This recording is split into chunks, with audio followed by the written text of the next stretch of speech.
All right, Khan. First and foremost, I want to give all praise, honor, and glory to the Most High God, Yahweh, Yahweh, Hashem, Hamashiach, Yahushua. This is Brother Jeremiah So Zion. coming at you, sons of Jacob, coming at you, bringing you a quick breakdown, quick lesson over the Valentine's Day, which people are celebrating today. All the wickedness that people are celebrating on the earth. We're going to bring it out and show you the truth and what the Bible has to say about it, and bring you some articles on top of that. And we actually got a little video we want to bring out too. So we'll go ahead and get started with this article. Go ahead. The real history of Valentine's Day, from the ricest Roman festival to Christian martyrs to medieval celebrations of spring, we explore the origins of our most romantic holiday. Okay. Valentine's Day today is a sweet day of pinks and purples, boxes of chocolate, and bouquets. School children craft cute boxes to collect Valentines from classmates, while we plan romantic dinners and exchange sentimental gifts with our one and only. But the holiday history is a bit more complicated. Here we give you a succinct yet informative Valentine's Day history from the origins of this celebration day. Students of history might often ask if the day has pagan origins or spiritual ones, and what the meaning of the day was originally intended to be. You might also wonder how it became a romantic holiday, as we eventually a commercial one. To answer these questions and more, we're sharing some basic Valentine's Day facts. So if we go down a little bit, where does the name Valentine come from? The holiday is aptly named after Saint Valentine, who exactly was he? Valentine is likely based on a combination of two Valentines who were executed on February 14 in different years by Roman Emperor Claudius II. In the 3rd century ACE, according to NPR, the Catholic Church may have established Saint Valentine's Day to honor these two martyrs. And if we scroll back down, does Valentine's Day have pagan origins? There was a mid-February fertility festival in ancient Rome called Lepercilia, which some believe is the forerunner to Valentine's Day, and the rest of the paragraph is not PG. Dedicated to the Roman god of agriculture, Phanos, and Roman founders Romulus and Remus, this feast is debauchery involved in ritual where an order of Roman priests ran naked through the streets, gently slapping women with the blood-soaked hides of sacrificed animals. Yes, really, which they believed promoted fertility. Later notes, Britannica.com, the women would be paired off with men by lottery. And that's all for that. So we see that it's a lot of paganism. It's a lot of folly going into Valentine's Day. And when you get deeper off into it, you're going to see too that, it started off, of course, with Babylon and, their gods and their beliefs. And then it later came into Rome, Roman culture and their belief. They just took other gods. They just kept switching gods. So let me get Hebrews chapter 12 and verse 16, Baba Kushar. This is Hebrews chapter 12, verse 16. Lest there be any fornicator or profane person as Esau, who for one morsel of meat sold his birthright. Right, so Esau profanes anything and everything that he touches. Esau profanes it. He makes it unclean. He makes it wicked. He twists things around. Esau wasn't given a God. He wasn't given a God like we have a God, like the nation of Israel has a God. So that it makes sense why he would perverse things. He would pervert things. So Esau was very perverted. It says, read it for me one more time. It says, lest there be any fornicator or profane person as Esau. So he's fornicator and profane. A fornicator and a profane person. That's what Esau does. He just profanes and fornicates everywhere. This is why you see a lot of their holidays are about sex. It's a lot about, even the symbol of a heart. It's supposed, from my understanding, and I need to do a little bit deeper research into it, but I'm pretty sure it wouldn't be far-fetched. It goes into a lady's butt. You know what I'm saying? Like that's where they get it from. They get it from the shape of a woman's butt. You know what I'm saying? So, of course, I wasn't going to bring this out just yet. So, but nevertheless, Esau is a profane person, man. They profane anything and everything they touch. They don't take things seriously, and it's because they don't have a God. They don't have a true and living God. Did you have something you want to jump on? Let me get that Psalms chapter 147 and 19. This is Psalms 147, verse 19 through 20. He sheweth his word unto Jacob, his statutes and judgments unto Israel. He hath not dealt so with any nation. And as for his judgments, they have not known them. Praise ye the Lord. So the Most High God has only known the nation of Israel. He's only dealt with the nation of Israel. The Most High God hasn't dealt with anyone else, right? So it makes sense to know why Esau is the way he is. Esau is the way he is because he doesn't have a God, right? He doesn't have a God to worship. So it makes sense for him to pervert everything. Everything is based around sex. And we see that today. We see that with the NFL, the halftime shows. We see that with everything that they do. Anything and everything that they do, right? Anything that they worship, it goes into sex. So it's nothing new when it comes to their holidays, right? Let me get that Amos chapter 3, verse 1. Amos chapter 3, verse 1.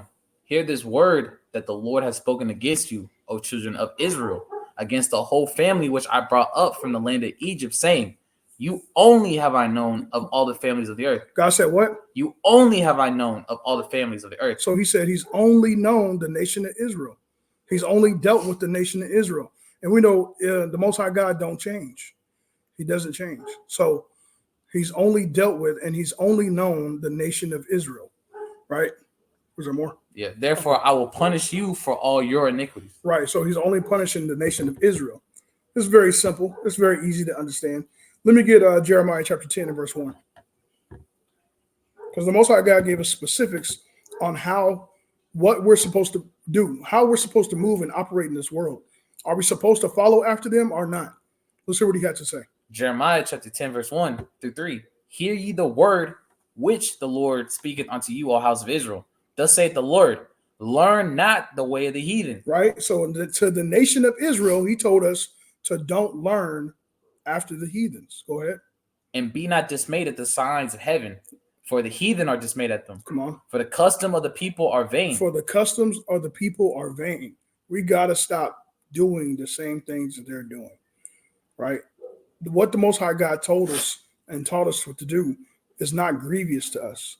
This is not like we got one day of year. They're telling us that we're supposed to bring flowers to our loved one, right? Is that what you're saying? Like we got one Mother's Day and Father's Day. So you only honor your mother and your father one time a year? That's off. Go ahead. You got Jake hitting on his wife, right? And the one day he treats her like himself, as the Bible say to do, is on Valentine's Day. So it's crazy that all these toxic relationships have a peace truth or treaty on Valentine's Day. Right. So Esau and following after these other nations is going completely off, man. We're not supposed to. The customs of the people are vain. They mean nothing. They amount to nothing. We got to come back and start worshiping the Most High God in spirit and in truth. Was there more on that? It says, for the customs of the people are vain. For one cutteth a tree out of the forest, the work of the hands of the workman with the axe. Let me get Job chapter 14 and verse 4. This is Job chapter 14, verse 4. Who can bring a clean thing out of an unclean? This is what Esau will try to do. They will try to bring something clean out of an unclean thing. You're not supposed to do that. You're not supposed to bring something clean out of an unclean thing or something that was unclean and try to make it clean. Spiritually, this is not the moves that the Most High God is telling us to do, telling us to make. Is there more? Not one. Read that again for me. Who can bring a clean thing out of an unclean? Not one. Not one. That's all I want on that one. Let me get Psalms chapter 64, verse 5. Psalms chapter 64, verse 5. They encourage themselves in an evil matter. they commune of lying snares privily. So And it said they encourage themselves of evil Evil matters. They find out these other gods, right? They find out these things, whether it be wicked or not. Zion just went over that article over how he was whipping them and what else was he doing? I was hoping you was going to elaborate a little bit on it.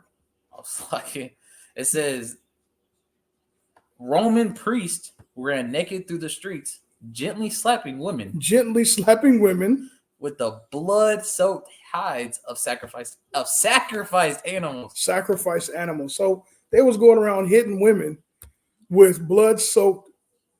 What was it? Blood-soaked hides of sacrificed animals. Blood-soaked hides of sacrificed animals. So there was, I mean, the wickedness of Esau, man, and it was all based around what is it called? Fertility, right? Women would literally have babies just to sacrifice them on this day, so that they can have more babies. How wicked is that, man? How wicked is that? That's some wicked stuff, man. We got a video too that I want to show. I want us to show too. Okay. Let's get it right now. I want to go ahead and get this scripture one more time. It's Psalms chapter 64 and verse 5. They encourage themselves in an evil matter, and they commune of lying snares privily. So they gather together and they commune amongst themselves, and they talk about evil stuff to do, snares to lay to the nation of Israel and to whoever agrees with them, man. This is what they do. They commune together, right? Let's go ahead and get that video. Actually, yeah, we'll get that video. We'll come back to this precept. Realize that Valentine's Day is the celebration of somebody's execution, right? What? Yeah, it's the feast of St. Valentine. He was executed because he was helping people. You know what? I'm going to look this up. It's a day about death, Dad. Oh, God, you're right. Valentine's Day is a day of death. It was first celebrated by the Romans. So, they called it the Feast of Lupercalia. They would slaughter goats and dogs and beat women with the hides. And then they would have a lottery where men would draw women's names out of a jar, and the women would have to couple with that man for the rest of the celebration. You know what? Let's go with the execution thing. Hey, the Bible don't lie, man. Hebrews chapter 12 and verse 16. Lest there be any fornicator or profane person as Esau. Esau is profane and he's a fornicator, man.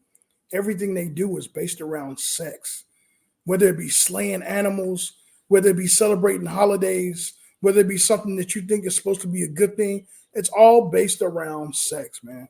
And there's numerous of articles talking about the origin of Valentine's Day. Talks about the origin of it and how it's pagan. Pagan means it don't have nothing to do with the Most High God, Yahweh, of the nation of Israel, right? So, hey, Esau's profane, man. We got to learn that anything that comes from Esau is going to be twisted. It's going to be wicked. Let me get that Job chapter 14 and verse 4 again. I want to go into that again. Oh, no, I'm sorry. Psalms chapter 64, 5. This is Psalms chapter 64, verse 5. They encourage themselves in an evil matter. They commune of lying snares privily. They say, who shall see them?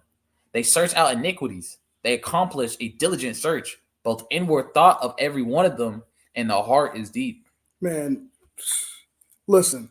They search out iniquities and accomplish a diligent search. Right? It says both inward thoughts and every one of them.